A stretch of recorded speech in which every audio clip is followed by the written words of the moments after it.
Bon, j'ai essayé d'extraire les grandes tendances les plus importantes, qui pour moi sont les plus intéressantes.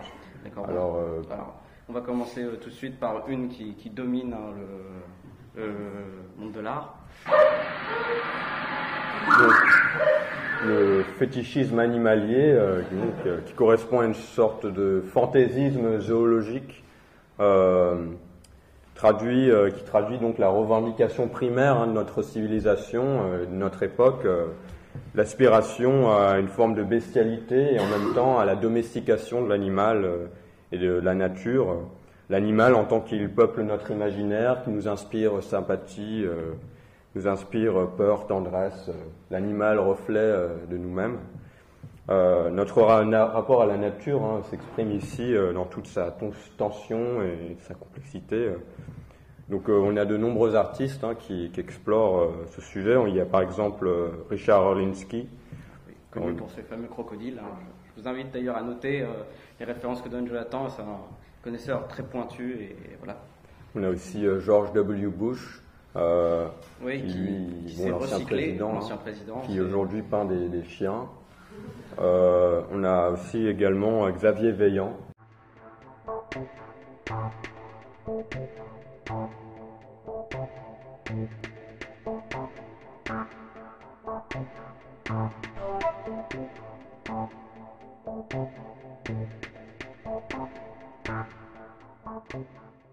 Eddie Slimane, qui était le styliste de Yves Saint Laurent à l'époque, qui avait la volonté de mettre, avant qu'on rentre dans la boutique de Soho, une galerie où il y avait une seule œuvre qui était présentée.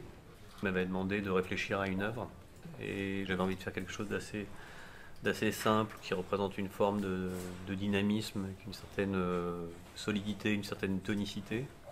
Donc une seule œuvre très simple, très monolithique. Et j'avais proposé ce projet du rhinocéros. Et je pense que je devais avoir une volonté de faire quelque chose d'extrêmement lisible, avec un impact assez fort. Parce que c'était au milieu de Soho, qui est un quartier où il y a énormément de stimulation visuelle. Et j'avais envie de capter une forme d'attention, mais qui n'était pas une attention d'un public d'exposition, mais plutôt de passants et de gens qui viennent faire des courses. Donc il y avait une dimension sans doute de séduction que je voulais avoir, une contradiction peut-être entre le sujet de cet animal qui est assez préhistorique et qui là était traité d'une manière bolidiste, assez proche d'une carrosserie automobile, et donc il y avait une sorte de tension qui, je pense, fait l'attirance que les gens ont pour l'œuvre.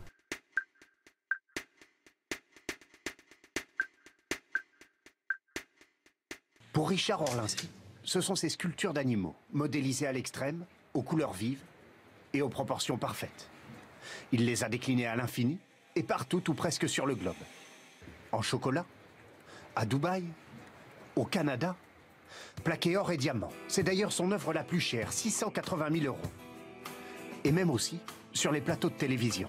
Dans les émissions grand public, on vous parle très rarement d'art. Pourquoi? C'est parce que l'art a pris une place, il n'a pas voulu se mélanger aux autres, il a voulu rester dans son petit milieu bien coincé, et il n'a pas voulu se mélanger.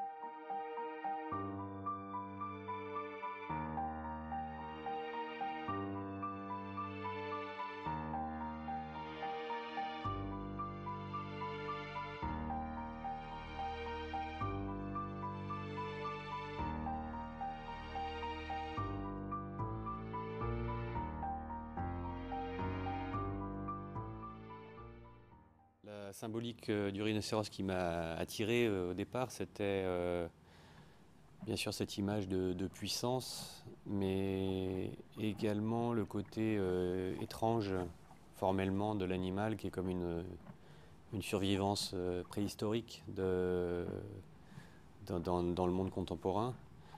Aussi quelque chose qui vient d'un autre âge, mais qui est quelque chose dont on a la connaissance d'abord par une image, c'est-à-dire que la première rencontre avec les animaux exotiques, c'est souvent autour d'une image. Donc c'est une sorte de retour à l'image, de le représenter.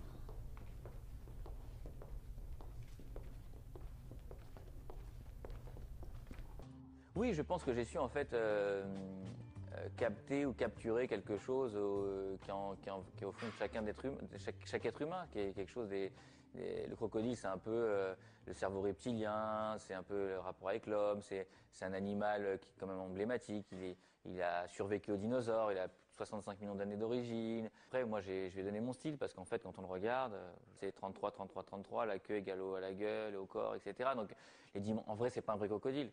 Mais dans l'inconscient collectif, il y a quand même cette bête qui est présente, ça c'est sûr. C'est là que réside l'œuvre de Richard Orlinski, dans l'inconscient collectif, dans les représentations spontanées de notre imaginaire.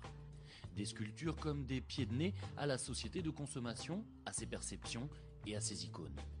S'il y a quelque chose qui caractérise le monsieur qui se trouve juste ici, à ma gauche, c'est le fait qu'il parvient à prendre des chemins détournés, à prendre les voies du ridicule, à décliner les voies du ridicule avec une intelligence absolument extraordinaire. En fait, ce que Sweetlove fait, c'est quelque part un art qui est l'évidence d'une confrontation entre d'une part le burlesque, le comique, le fun, etc., le sérieux également, voire aussi peut-être le tragique. L'eau et la nourriture, c'est quelque chose de récurrent dans son travail et de très très important. Et quatrième élément dont je vais parler, c'est l'importance, vous le voyez, de la résine synthétique chez Sweetlove, c'est absolument capital. Je vais tester avec vous la réalisation d'une petite sculpture en résine polyester associée à du mat de verre. Et tout ça dans un moule en silicone. J'ai déjà défini ma quantité de résine polyester, il ne restera qu'à doser correctement mon catalyseur.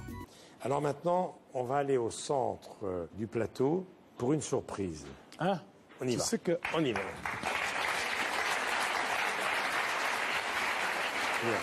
Qu'est-ce qu'il y a? Alors, tu vas rester là. Et il va arriver dans un instant un artiste immense qui s'appelle Richard Orlinski. Ah, c'est un sculpteur mondialement connu. Oui. Tu connais ce qu'il fait, bien sûr. Bien sûr, j'aime beaucoup ce qu'il fait. C'est des sculptures d'animaux sauvages, dans des matériaux comme la résine. Il t'a fait une petite surprise. Il arrive maintenant pour te souhaiter à sa manière un heureux anniversaire. Voici Richard Orlinski.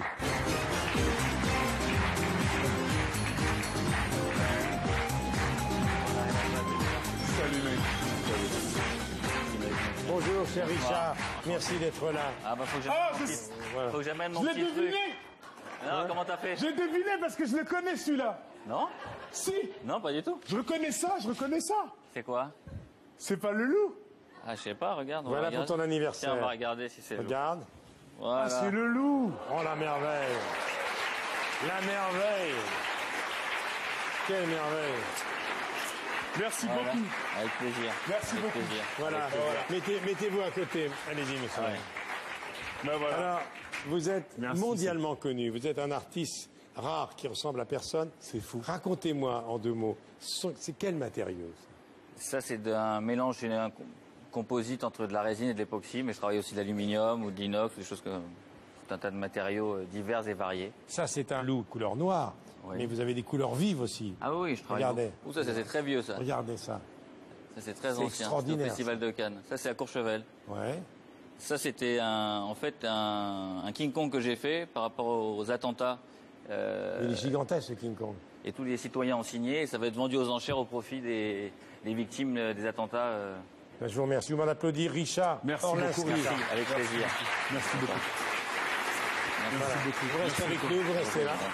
Voilà. Je peux dire quelque chose, Michel, juste avant. Richard, comme tous les gens qui sont venus aujourd'hui très gentiment me rendre visite, sont des gens qui sont très généreux et qui nous aident beaucoup avec l'association, qui visitent les enfants, qui partagent le travail au profit de l'association. Donc, je ne l'ai pas dit à chaque fois, mais je voudrais tous les remercier autant qu'ils sont pour Au nom de leur C'est que du dévouement. bonheur. Au nom de C'est que du bonheur, pour leur dévouement.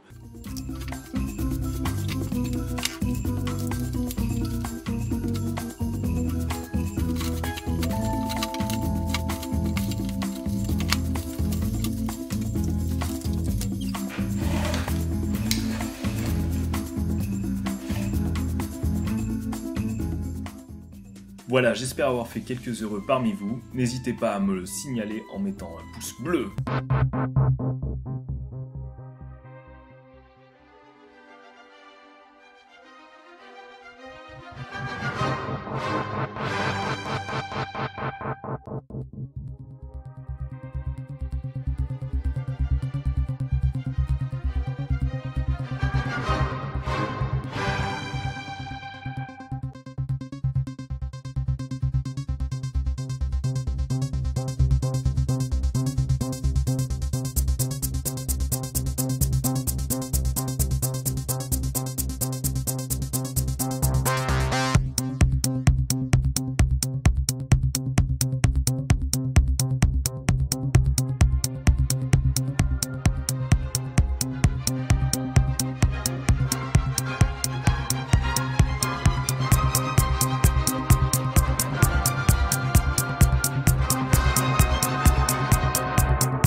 Natacha, on parle d'adoption, mais quand on a préparé cette émission, on s'est posé la question, comment ça se passe exactement l'adoption?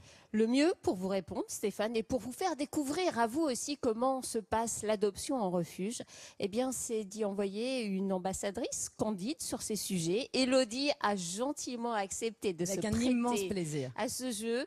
Elle a rejoint notre équipe du refuge d'Hermeret pour découvrir justement comment nos équipes travaillent au quotidien pour trouver une nouvelle famille à tous ces animaux abandonnés. Regardez.